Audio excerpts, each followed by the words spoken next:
close out the segment this afternoon, or excuse me, this morning rather, I want to have a few moments to talk about Derek Chauvin. Okay, I did hear he was stabbed. You guys understand? I'm not very a happy camper right now. Our prison systems have a duty to keep our prisoners safe. And this is a particular case that I'm not popular for my stance that I just don't believe this man committed a crime that rose to the level of 25 years, and I will maintain that. And I don't really care how much I get beat up for it. If his actions were willful and intentional, I would say put him under the jail. But that is not what we have here. We have an officer that made a terrible decision on the job that lost a man his life. Period.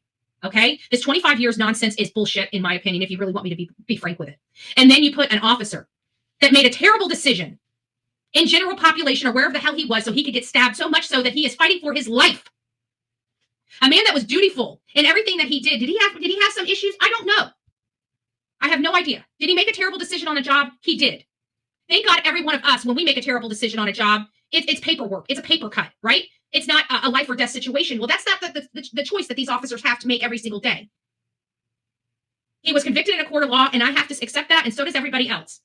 But it is the duty of our prison systems, our federal prison systems, which you do not want to get me started on the federal government, because I really don't give a shit when it comes to the federal government. I will be the pimple on the ass of the federal government every day of the week if I could. Let me just tell you, if you don't know my disdain for the federal government, let me be very clear on that.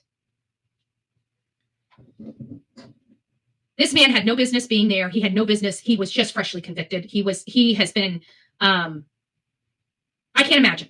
Did he do wrong? Yes. Does he deserve to lose his life over it? No. No, he does not. No, he does not. And this is what I'm going to say to our federal government. Do better. That's been my messaging since I have been making my rounds. I can tell you that. My messaging for my community, for my state, and for our country is do better. That is my campaign. That is my drumbeat. That is my march. Do better.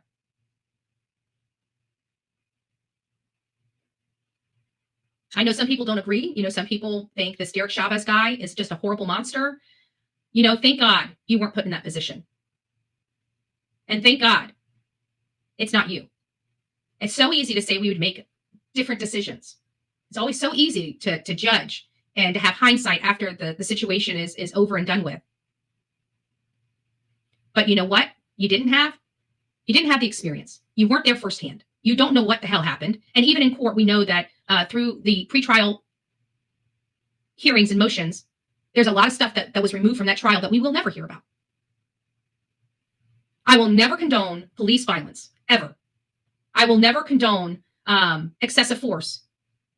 I will never, ever, ever I don't care who it is, I will never condone those behaviors. And anybody that shows those behaviors needs to be held accountable. They need to be held accountable. The problem with me is, what does accountable look like? Because I'm telling you right now, in this case, me and the feds and those courts, we ain't seeing eye to eye on what accountability looks like. 25 years, to me, is extreme and excessive and goes against the law. That's me personally. Just my opinion. Does this man deserve to be in the hospital fighting for his life right now? It makes me sick that he is. And you know what? Sorry, but there's a little hint of setup here for me. And let me just be very correct on that.